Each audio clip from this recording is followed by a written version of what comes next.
And you're welcome to the 12 Report. I am Judith Atibi, and I'm standing in for Blessings Musugo. The headlines this morning. Reset presents certificates of return to winners as APC wins 20 councils, PDP takes 3. The federal government unveils revised curricula for primary, secondary, technical schools as well. Away from that, more than 600 feared dead in Afghan earthquake as officials warn of severe damage. And as always here on the 12 Report, we have our reporters scattered and stationed in different parts of the country. We have Biola Festus in River State, Joshua Marayu from the capital, Abuja, and Victor Mbadike in Lagos, the commercial hub of Nigeria. We've got the details in a moment. Welcome to the 12 Report.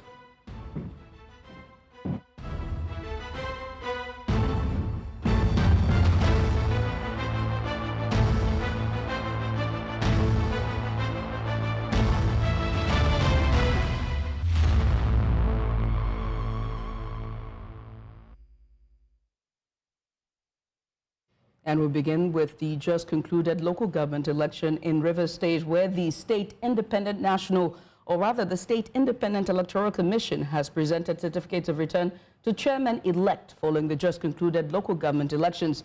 The All Progressives Congress won a majority, securing victory in 20 of the 23 local government areas. The People's Democratic Party, PDP, managed to win only 3 local government areas: Port Harcourt, Obiakpo, and Egbama in Doni. Now, this marks the first time since 1999 that the APC has won a majority of local government areas in River State. However, the election was characterized by a low voter turnout, with a significant number of residents choosing not to participate in the polls.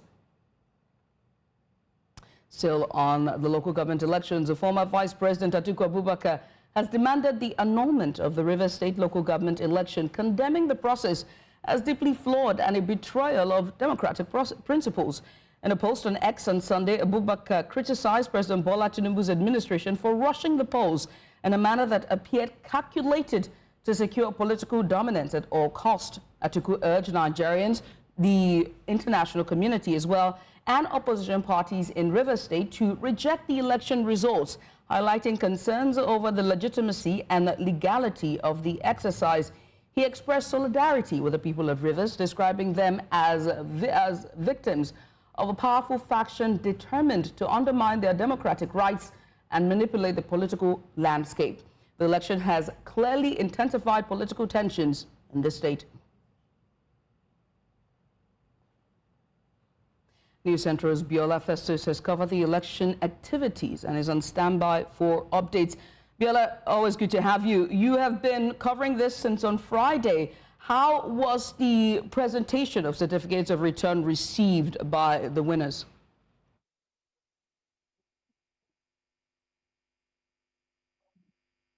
The certificate of return is usually something done with just the winners and their council, the winners of the LG election, the chairman, their vice, and the councillorship candidates. So they have all received their certificates of return today. Outside the reset office, we had a crowd of supporters who hailed them just as they walked out. Now, earlier when we spoke to this day, all of them have left here now. I hear that they are going for onward swearing in at the government house. So they are no longer here, except for a pocket of people still at the reset office. So when we spoke to them earlier, they did tell us that this is return to democracy at the grassroots level. Don't forget that it's 7 days countdown to the expiration of the 6 months, of the initial 6 months of emergency rule imposed on the state by the president. So I also asked some of them who said they are waiting also for the ushering in of democracy at the state.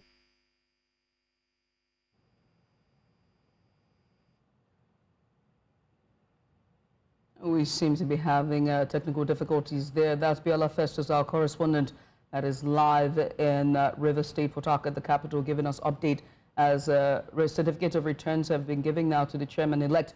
Well, also joining us to discuss more on the just concluded local government election in River State is a legal practitioner and political analyst. We have barrister Livin Jamala. He joins me live now. Mr. Jamal, it's good to have you, Barrister. How might this election result affect governance and development at the local government level?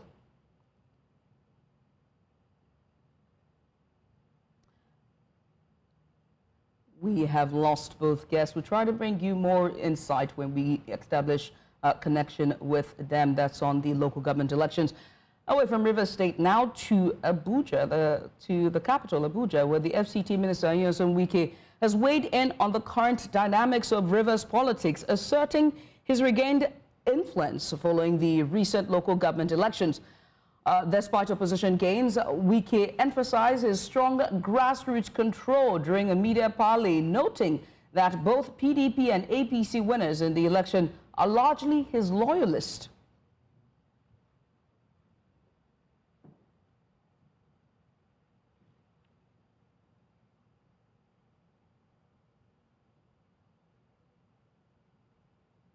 You are watching the 12 report. Let's go on a short break. When we come back, in-depth analysis on the just concluded local government elections in Rivers State. Stay with us.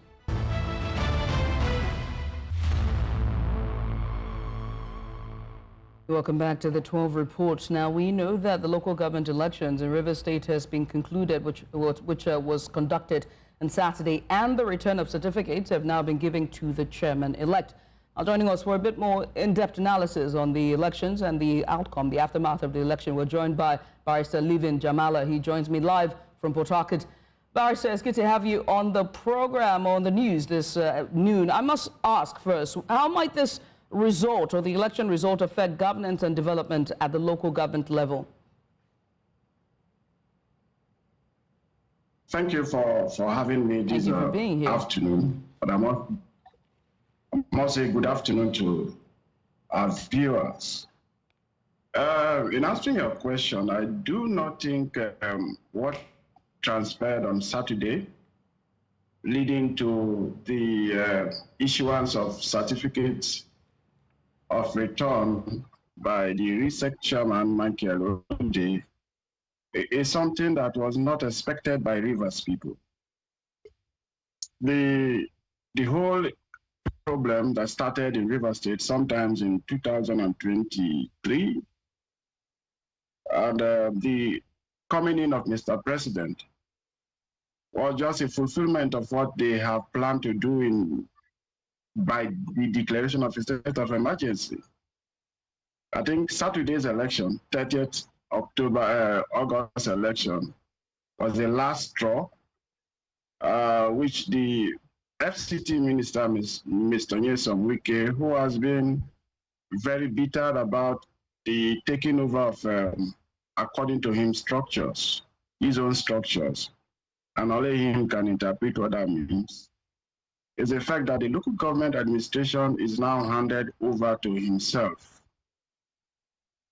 And if that be the case, he believes that he can control the outcome of everything that happens at the local government.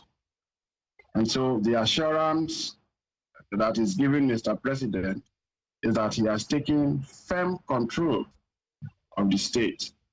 And that is what the presidency is erroneously believing, which I do not think putting your men at the various local government entirely means that you have taken over the votes of those particular local government and at large the state. Barrister, if you can hear me, you were just talking about the influence that Wike has giving, this wins across the local government area. He said whether PDP or APC, they're both loyal to him. But I do have to ask about the turnout that we saw. If he's saying that all constituency is loyal, what happens to the people of Rivers State? Because the local government elections that happened on Saturday was characterized by very low voter turnout. What does that translate to? What does it mean just ahead of the next state or even national elections? I never said the state is loyal to Mr. Nyesom Wike, the FCT minister. I said that is the trajectory he was trying to paint before Mr. President, capturing the local government to himself. It means taking firm control, full control of the local government and then at large the state. But the result, as declared by RISEC, which is a subject of litigation in court, has shown that Rivers people boycotted the process. Now, the Rivers PDP, Rivers APC, which is already in court because there is a faction of the APC duly recognized by court, headed by Emeka Bekele, who is laying claims that the person they recognize as the state chairman of the APC is an impostor. And so there are legal landmines that this local government election will also in the future, in a few days, be faced with. We are not talking about the issue of Mr. President suspending some provisions of the Electoral Act and provisions of the Rivers State local government law. The constitutionality of that action is a subject of litigation which several NGOs are taking to court. All right. Well, Mr. Jamal, I wish there was enough time for us to go in depth. I must say thank you for taking out the time to join us. Barrister Livin Jamala, he is a legal practitioner and public affairs analyst, joining us from Port Harcourt Rivers to give us insight on the just concluded local government elections in the state. Away from that now to immigrations. There's been mixed reactions that have continued to trail the increase in Nigerian passport fees, which takes effect on September 1st, 2025. The Nigeria Immigration Service raised the cost for a 32-page passport with 5-year validity from 50,000 naira to 100,000 naira, and the 64-page 10-year passport from 100,000 naira to 200,000 naira. The hike applies only to applications made within Nigeria, with fees for Nigerians in the diaspora remaining unchanged, while the NIS, that's Nigeria Immigration Service, insists that the revision aims to maintain the quality and integrity of the Nigerian passport and improve service delivery. Many Nigerians have criticized the increase as insensitive amid the current economic strain. Some fear the fees make passports a luxury for the wealthy, while others argue it will not curb immigration caused by unemployment and insecurity. Now joining us is News Central's Victor Mbadike, who is live at a passport application office in Lagos to give us updates on this. Victor, it's good to have you. What's the general mood and atmosphere in the Lagos passport office this morning? We understand that today takes effect with the new fee for Nigerians. Well, absolutely.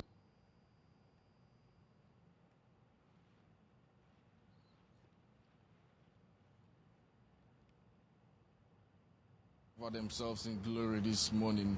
I mean, getting to this point where the press should be allowed to express themselves. You know, so we got in here, spoke to some of the officers to let them know exactly what we're here to do. We're not here to, you know, interview any of their officers or get access into the premises, but just around the environment, the street basically, just the stretch of this route to, you know, speak to a couple of persons to tell us their experiences so far on what they feel about the increment of the passport, but they would not have any of that. In fact, it got to a point that it almost turned into some kind of fisticuff. So we had to leave the entire place just to see what we can do. So that's just one aspect that almost got us, you know, what I see, into trouble. But having said that, we spoke to a few persons, you know, off camera to tell us, you know, share their own experiences. So many of them, of course, said they're only coming to get their capture, So they had paid early before, and they are saying they're actually very lucky.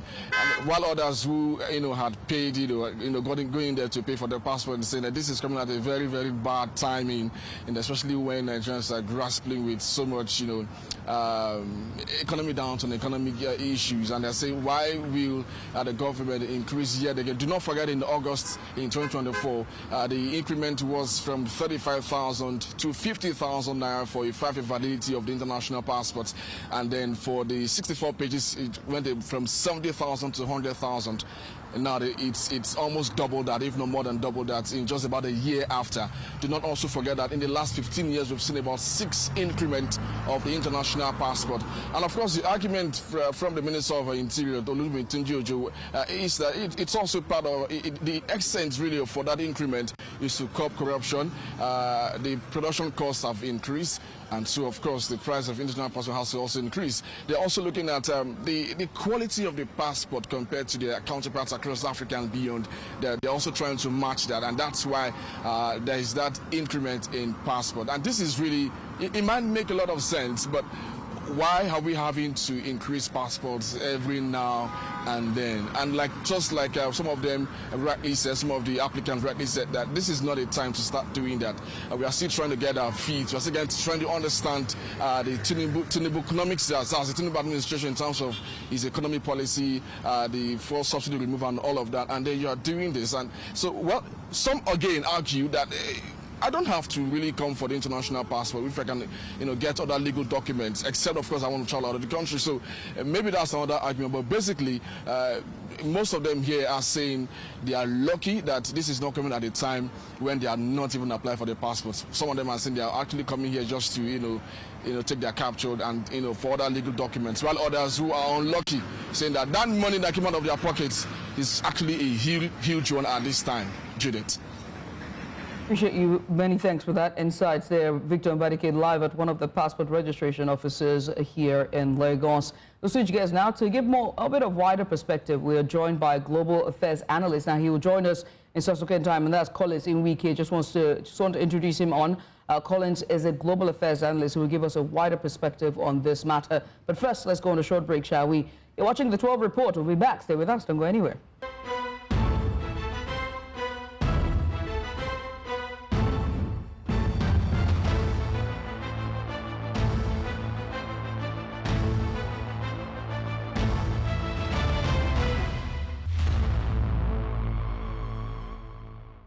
You're welcome back. It's a 12 Report. Now, following the increment of the Nigerian passport fees, there have been mixed reaction following this new prices, as Nigerians will pay 100,000 naira for 32-page passport and 200,000 naira for a 60-page passport.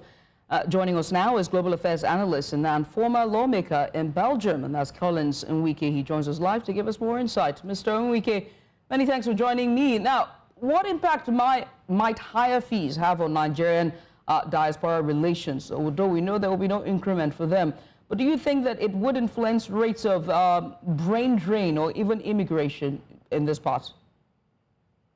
Well, for a start, the reason it doesn't include the diaspora is that the diaspora are already being squeezed very dry. Let us put in perspective, because when they talk about the fact that the diaspora is not, included in this increment, well, the diaspora have been paying very, very high price, because as of today, what the diaspora pay is the equivalent of double of what is being paid. 450,000 naira for a passport. So, well, at least there is still hope that sometimes they can put things in perspective and, exclude those who should be excluded. Now, what we're looking at today, Judith, is the fact that from today, Nigeria now holds a dubious world record of being the highest passport fee relative to income anywhere in the world. When a passport costs 143% of a worker's minimum wage, it stops being a document of mobility. It becomes a tool of exclusion. And I mean, why would Nigeria choose to make such, such global dubious record? It beats the imagination of anyone that actually thinks. One can only hope that this would have to, be reviewed and the right price set. So. There's been argument that the risk of, increasing fees on passports will mean that it will become a luxury only for the wealthy. Do you agree? Is that risk that exists of the passport becoming luxurious for just the average Nigerian? Absolutely. This isn't just bad policy. It's an economic aberration and a direct assault on the aspirations of millions of Nigerians, particularly young Nigerians. A passport should be a gateway to opportunity, not a luxury item for the privileged few. We are effectively locking Nigerians behind economic borders, shutting doors to education, to business and global competitiveness. For Christ's sake, by pricing mobility out of reach, we are simply weaponizing, poverty against our own people. This just doesn't make any sense. Right. Let's look at the flip side of this argument as well. There's also been arguments about the Tinubu's administration saying that every agency and every MDA, whether ministry, department, or agencies, are now profit-making organizations. In this case, we've seen the imports, the Nigeria Immigration Service, but this time the imports and also making money off of that. They increase their levies. We've also seen maritime as well. We've seen, the price of fuel, CNG, the likes, and now the NIS, which is the Nigerian Immigration Service, when it comes to passport fees. Do you also agree to that argument that Tinubu's continual hikes, whether in taxes or otherwise, is going to hinder Nigerians, and MDAs should not be profit-making organizations? No, they shouldn't. But Why let do me you say that? this upfront. Some of us don't quite have a problem with making those who can pay actually pay. We can fix our passport system without squeezing citizens dry. Now, we can benchmark fees to income. If capped at, say, 10 to 15% of minimum wage, a Nigerian passport should cost nothing more than 10,500 naira, not 100,000. And then also you look at students. Why don't you think of a kind of arrangement that subsidizes students, job seekers, and some category of retirees?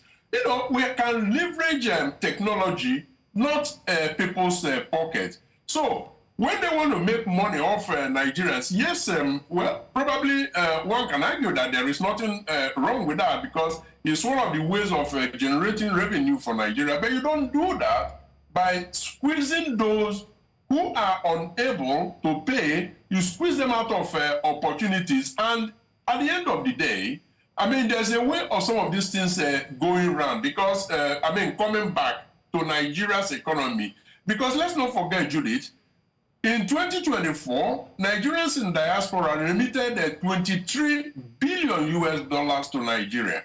And that is a revolving sort of arrangement. Now, I'm not saying that every Nigerian should, go abroad, but what that tells us is that there is also the, positive side of, migration, allowing Nigerians take up opportunities, economic opportunities outside because it comes back to Nigeria ultimately. But by locking the door against them, Nigeria is locking the door against its own, global opportunities.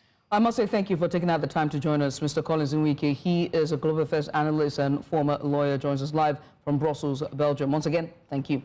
Let's switch gears now to the capital, Abuja, where widows of fallen military heroes are raising concerns over alleged neglect by Nigeria's federal government and military authorities.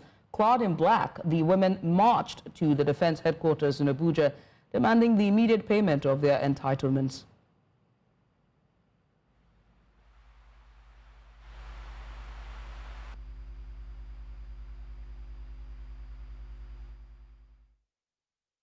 For more on this, we're joined by our correspondent Joshua Marayu. He joins me live from the capital, Abuja. Joshua, many thanks for joining us. What specific entitlements are these women demanding? Well, the armed forces pension act states that as soon as perhaps a serving officer dies, immediately the widow and the orphans are entitled to 1/3 of the officer's allowances and pension. But unfortunately, these women say this has not really played out, that they've been neglected. These women are clad in black, came and aired their grievances at the defense headquarters. One of the demands is that the 1/3 of the pensions that they are entitled to has not been paid. And they are saying that this has not been paid for decades now, talking about from since 1963, that these have not been paid. And as well as, for a fact, you know that when a serving officer dies in service, and that person is allocated an apartment in the military barracks, immediately, as soon as the officer dies, the family ceases to have access to that apartment. And to create some sort of cushion for the widow, they are being given parking allowance. These women are saying that none of those parking allowances has come to fruition. Also, every military officer is entitled to some sort of life insurance. Now, these women are saying that this too has not come to play out, and they are saying that this is some sort of neglect to women, particularly widows of the non-commissioned officers of the Nigerian Armed Forces. Well, Joshua, so what has been the reaction, right? We understand they've presented their cases. Is any military authorities there, any persons representing the military there to, meet their demands or even speak with them? Is there any indication that they will meet the women as they continue their demonstration? Well, at the time of this protest, no military officer actually addressed these women. But we heard firsthand from one of the women who told us that the presidency has caught wind of the entire situation and promised them that before Wednesday, their allowances will be paid. But however, these women are saying that come Wednesday, if these allowances are not paid, they will return with full force, vacating the entrance of headquarters and grievances.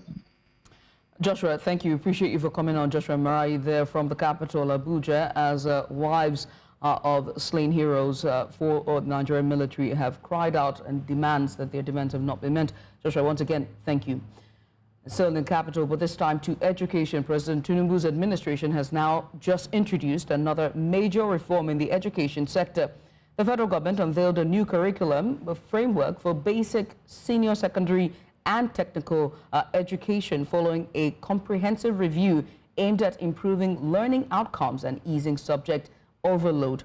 Announcing the development on behalf of the Minister of Education, Maruf Alausa, the Minister of State for Education, Professor Shuaibu Ahmed, says that the review was carried out in partnership with the Nigerian Educational Research and Development Council and other key agencies.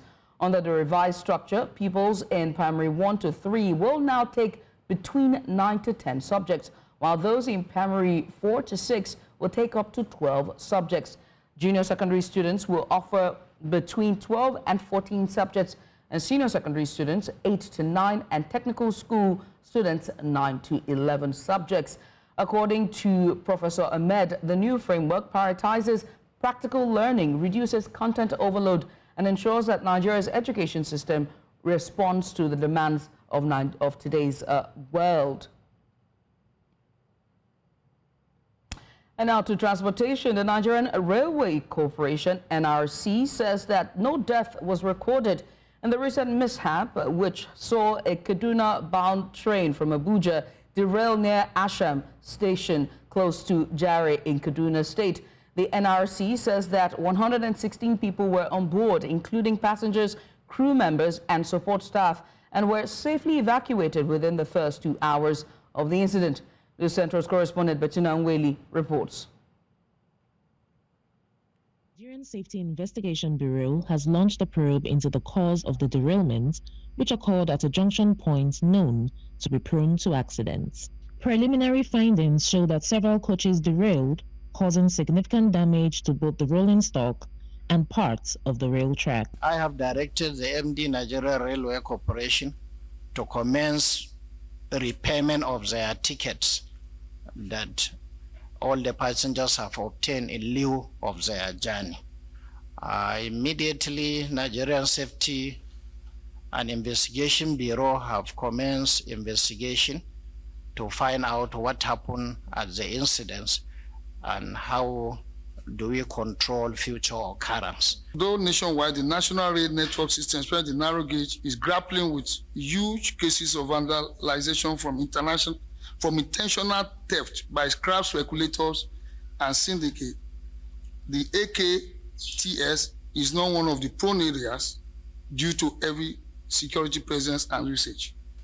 Even though the NRC is not an investigative agency, but with reference to this incident, the operation of the AKTS line, we do not suspect any of such, as the accident track shows no sign of neither sabotage nor track integrity at this point. Authorities have commended the swift response of security agencies, health workers, and community members in ensuring the safe evacuation of passengers. We want to say here that beyond doubt, the military, the security outfit proved that they are actually on ground And for those who are injured, we have accepted responsibility to take care of their medical bills. This we are communicating with them one-on-one and personally. And we want to assure you, our rail system is safe. Many people have raised issue about Warri Itakpe. Yes, we closed down, we suspended traffic on Warri Itakpe on August 3rd. That was after we did same some months ago because of operational and technical reasons. The NRC is assuring passengers that full investigations are underway and measures will be strengthened to prevent a recurrence. In Abuja, for News Central, Bettina Nwelih. And now to security. The federal government has firmly denied allegations by former governor of Kaduna State, Israel Eferobor, that it empowers bandits through payments and incentives. The Office of the National Security Advisor described the claims as baseless, emphasizing that no government agency has engaged in ransom payments or inducements to criminals. Instead, the government has pursued a dual strategy of decisive military operations and community engagement to tackle insecurity. It says this approach has brought relative peace to troubled areas in Kaduna State. Away from that and now to policy matters. The National Agency for Food and Drug Administration and Control, NAFDAC, has issued an urgent recall of MBAF 125 powder for oral suspension due to safety concerns. Now, the affected antibiotic, which is manufactured in India and distributed in Nigeria by Embassy Pharmaceutical, reportedly solidified just 2 days after reconstitution, and which is now prompting a formal complaint in Ekiti State, NAFDAC. And it says that its investigation confirmed that the product is substandard and could pose serious health risks, including treatment failure and antibiotic resistance. The agency has directed immediate withdrawal of the affected batch and urges the public to buy medicines only from licensed suppliers and report any irregularities. The recall alert, has been shared globally through the WHO's tracking system, which NAFDAC intensifies surveillance nationwide. Now to a very sad note here, as President Bola Tinubu and other Nigerians, including the IGP and 3 former Inspector General of Police, have mourned the sudden death of former IGP Solomon Areshe, who passed away in Abuja at the age of 69. Areshe, who served as Nigeria's 18th Inspector General of Police and later as Chairman of the Police Service Commission, PSC, reportedly died on Sunday morning at Cedar Crest Hospital, Abuja, after a brief illness. The family confirmed his death in a statement signed by his son, Solomon Areshe Jr. After a meritorious service as the Inspector General of Police, Dr. Areshe served as Chairman of the Police Service Commission, PSC. He was also a member of the body of benchers. The family seeks the prayers of friends, associates, and well-wishers at this difficult time, as arrangements for his burial will be announced in due course. And now to politics. It was a terrifying scene at Isolo inward Oshodi on Sunday as a diesel-laden tanker fell and burst into flames along the Apapa Oshodi Expressway. The inferno grounded traffic for hours, sending commuters into panic. News Central's correspondent Israel Eferobor has the details.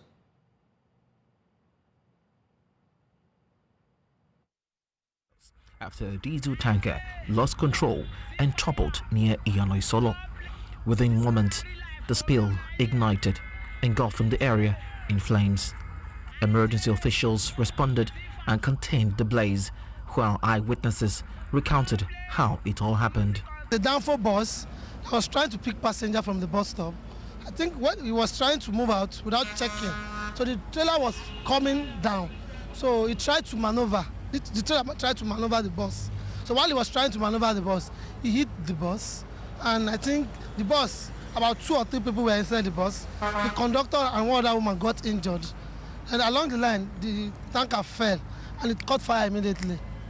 That was what actually happened. The Lagos State Fire and Rescue Service arrived to contain the blaze, while police officers diverted traffic away from the danger zone. Just impatient.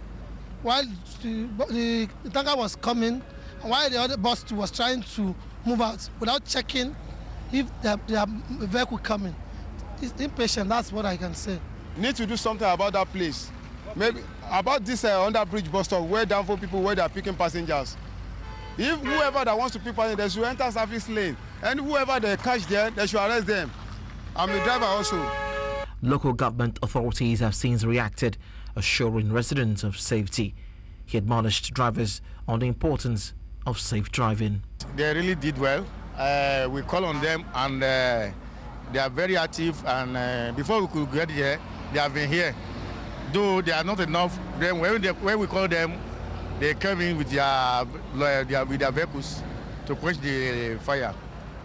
So we are okay with what we saw today. We cannot preempt what will happen, only just to advise them that we should be mindful of how we drive, the downfall drivers, because of what we heard that the incident happened between the downfall driver and the truck driver. Traffic has now been reopened on the Apapa Oshodi Expressway, bringing relief to stranded commuters. Officials say clearing operations will continue, but normal movement has resumed on the Yanai-Solo axis. In Lagos, for News Central, Israel Eferobor.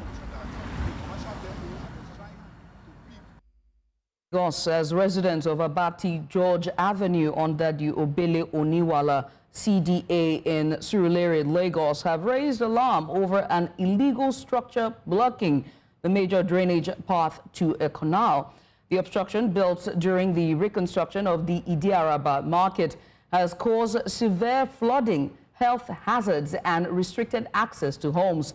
The residents have petitioned relevant authorities, accusing the contractor and the Surulere local government of failing to consult the community before starting the project.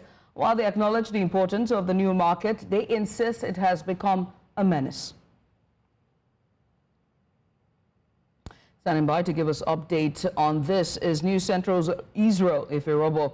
Israel, if you're there, many thanks for joining us. I do have to ask, what specific actions are the residents of Abati George Avenue demanding from the Surulere local government and the contractor to address the flooding issue?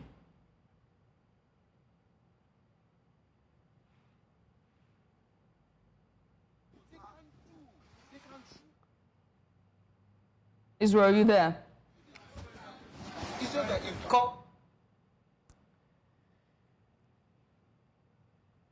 We'll try to... Israel, if you can hear me, I was asking what specific actions are the residents of Abati George Avenue demanding from the Surulere local government and the contractor to address the flooding issue.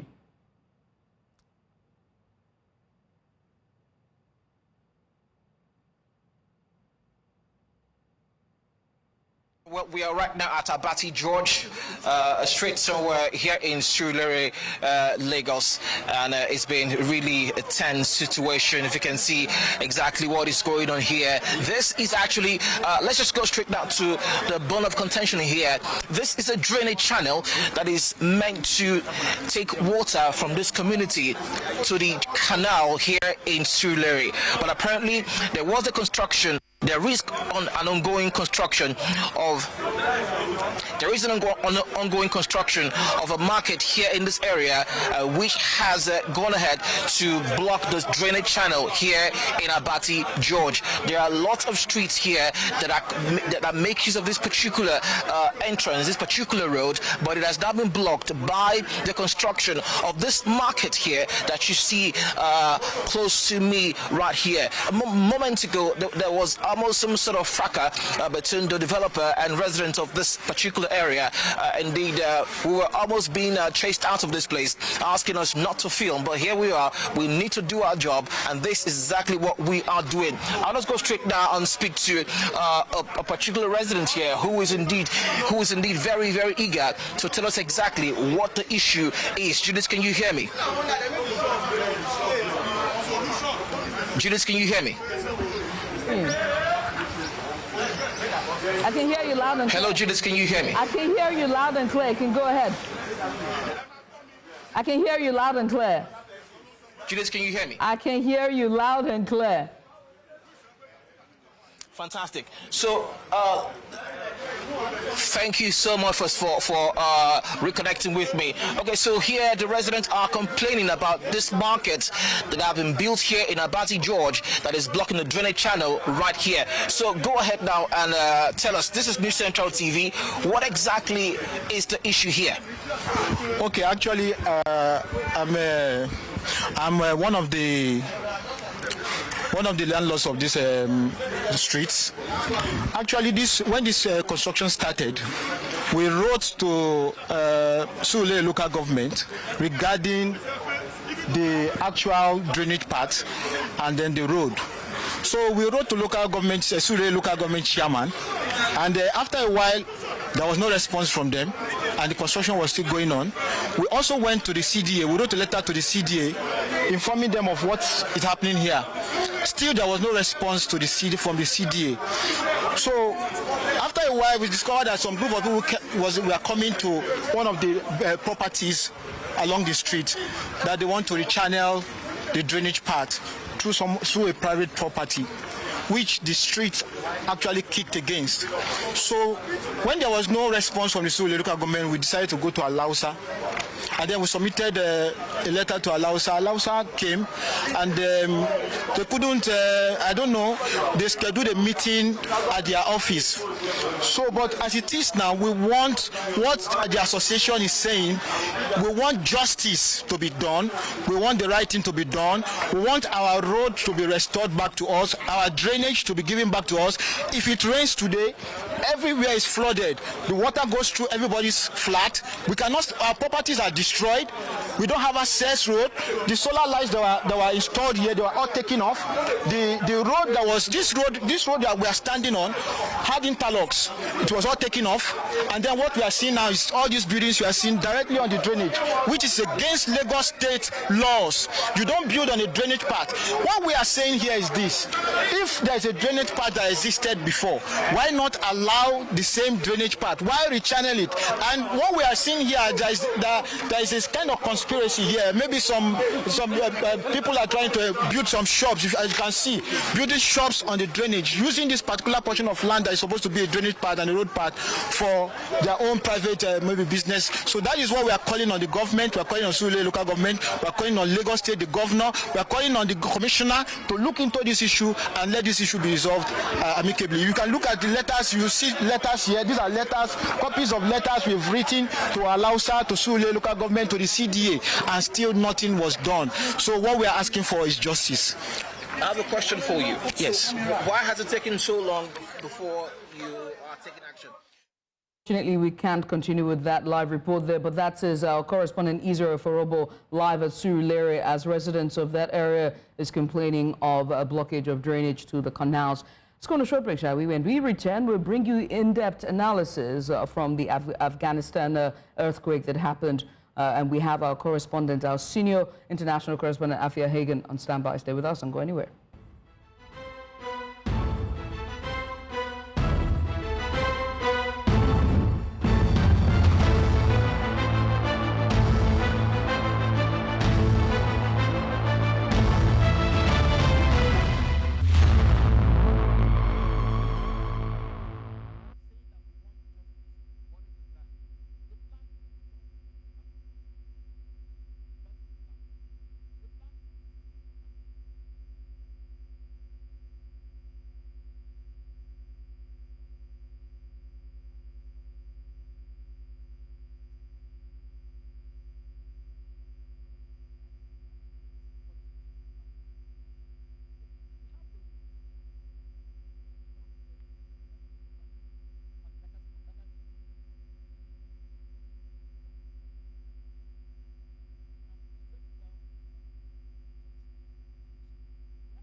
hear me?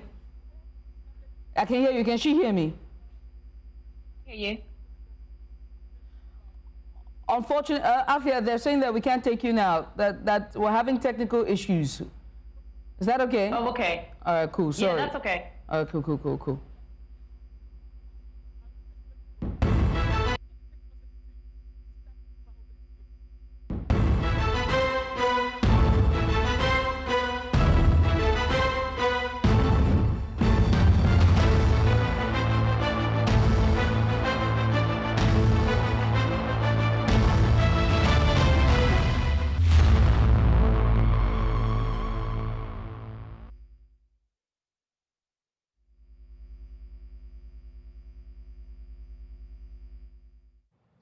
You're welcome back, and is now to Afghanistan, where a powerful earthquake has struck, leaving widespread devastation.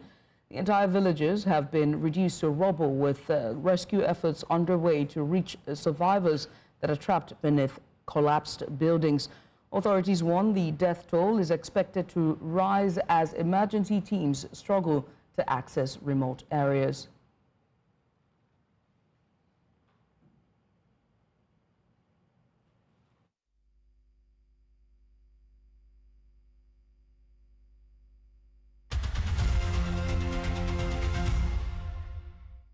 Now to the postscripts for today. As Nigeria edges closer to the 2027 general elections, conversations around the credibility of the electoral process are once again taking center stage. The Independent National Electoral Commission, INEC, has commenced nationwide continuous voter registration, which is also called the CVR, a move it describes as crucial to deepening participation and strengthening Nigeria's democracy. But beyond the numbers and the queues at registration centers, election observers and opposition parties are raising red flags. The African Democratic Congress, ADC, for instance, has faulted INEC's data management, questioning the transparency of figures being released. Now, these concerns are surfacing in the aftermath of the recent supplementary elections, where low voter turnout and disputes over results further heightened fears about 2027. Now, at the heart of the matter lies the technology, which is, of course, the bimodal voter accreditation system, also known as BVAS, which was hailed as a game changer in the last election cycle. But it equally exposed gaps in the implementation as well as transmission and result collation. Critics argue that unless these lapses are addressed, the same old questions of credibility may resurface, only this time with greater intensity. Observers also stress that transparency is not negotiable. From registration to accreditation, from collation to declaration, every stage must be open to scrutiny if INEC is to rebuild trust. And then there is the unresolved debate about diaspora voting, with millions of Nigerians leaving abroad and more primed to leave in the next coming year, all contributing significantly to the economy, that's the country's economy. The call for their enfranchisement has grown even louder. The question today is whether or not the INEC is listening and willing to make a change. And that lies in our National Assembly as well as the INEC. With that being said, the women's football, or rather the women's basketball in Nigeria, received a major boost over the weekend as the WNBA All-Star, as well as the ESPN analyst, and that's Chini Ngwamike, concluded the Queens of the Continent Basketball Camp in Lagos. Udoka Njoku has more on this in the game, and he joins us live about now. I think he's on standby. Udoka, are you there? Yeah, of course, I am here, Judith. And of course, talking about Chini Ngwamike, she did have a camp, a 3-day camp from Friday, Saturday, and Sunday, just to help improve the state of female basketball in Nigeria. And of course, the girls did enjoy that campaign. We'll bring you more of these updates when the game starts in a couple of minutes' time. Right, well, we can't wait for all of that to happen as Udoka Njoku, also the in-house DJ at the newsroom. It's pretty much all we can take on the 12 reports. Now, do remember, if you see anything out there, make sure to send us your eyewitness report to the WhatsApp number now reeling on the screen. Make sure to follow us on social media. By the way, we're at News Central TV on all social media platforms. You can always watch News Central live on DSTV channel 422, Go TV channel 23, Star Times channel 274, Avo TV, also live on YouTube. Many thanks for watching. I am Judith, a TV. Bye. Bye for now.